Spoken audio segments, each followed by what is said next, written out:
Hi lovelies, it's Mrs Cadman, and for today's assembly I've picked a little book that I'd like to read to you, and it's called Silly Billy. Now the reason I've picked this book is because on the back it says a cure for sleepless young worriers everywhere, and I know at the moment you don't just have to be young to have worries. Lots of people have got lots and lots of different worries with everything that's going on in the world, and it doesn't matter how big or how small your worry is. It's important to talk about them. And it might be that you're worrying about yourself, or you could be worrying about your mum or your dad or your grandma or your granddad. It could be that you're worried about going back to school or wondering when you get to see your friends again. It could be anything that you're worried about, and it's important to talk to them about them. So I wanted to read this little story for you. Billy used to be a bit of a worrier. He worried about many things. Billy worried about hats, and he worried about shoes. Billy worried about clouds and rain. Billy even worried about giant birds. His dad tried to help. "Don't worry, lad," he said. "None of these things could happen. It's just your imagination." His mum tried too. "Don't worry, love," she said. "We won't let anything hurt you." But Billy still worried. One night he had to stay with his grandma, but Billy couldn't sleep. He was too worried.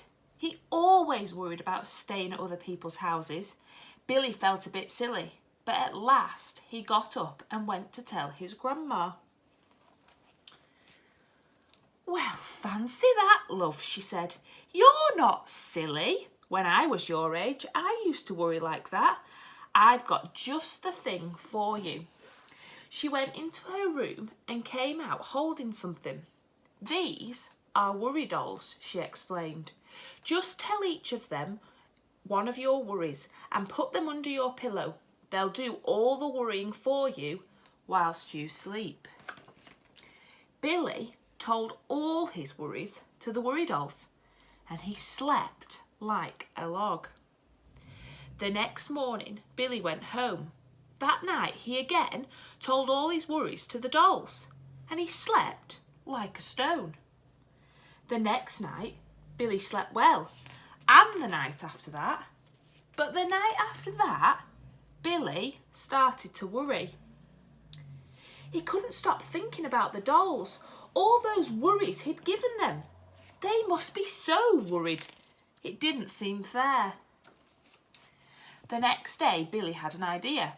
He spent all day working at the kitchen table. It was difficult work, and at first he made lots of mistakes and had to start again many times. But finally, Billy produced something very special.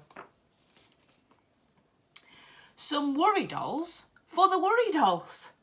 That night, everyone slept well. Billy and all the worry dolls. And after that, Billy didn't worry very much at all, and neither did his friends. Billy made worry dolls, and for all of them. Now, it says in the back of the book that worry dolls come from the Central American country of Guatemala.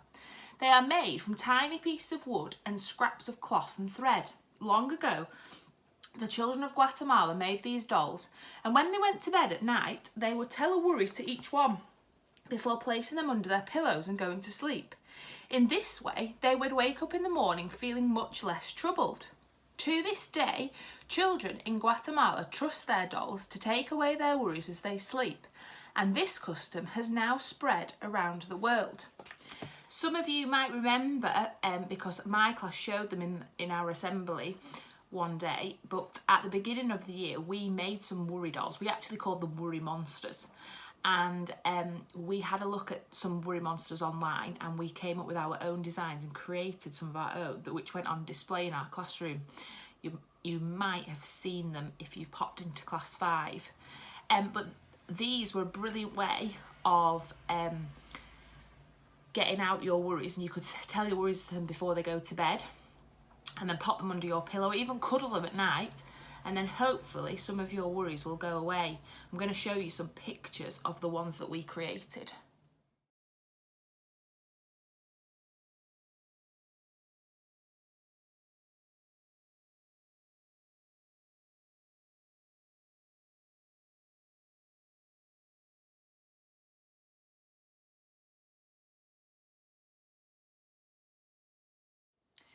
You could, if you wanted to, whilst you're at home or at school, you could create one of your own worry dolls in the same way that we did ours. All you need is some felt and a needle and thread, and we put some stuff in ours, and we tried to make them have a bit of a pocket that you could put your worries into, but it doesn't necessarily need to have a pocket.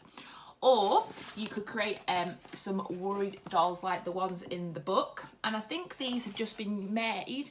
A really easy way would be 2 lollipop sticks, so a lollipop stick going vertically and a lollipop stick going horizontally, and then you could use some leftover fabric to make an outfit or dress or some trousers.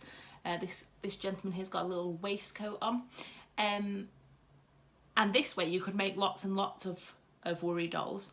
Or another thing that you could do if you had some worries is you could get a jar, and you could write your worries down and pop them into the jar before you go to bed. And in a few days' time or in a week's time, you could pull out those worries and you could talk about them with somebody at home or somebody at school and see if those worries have started to go.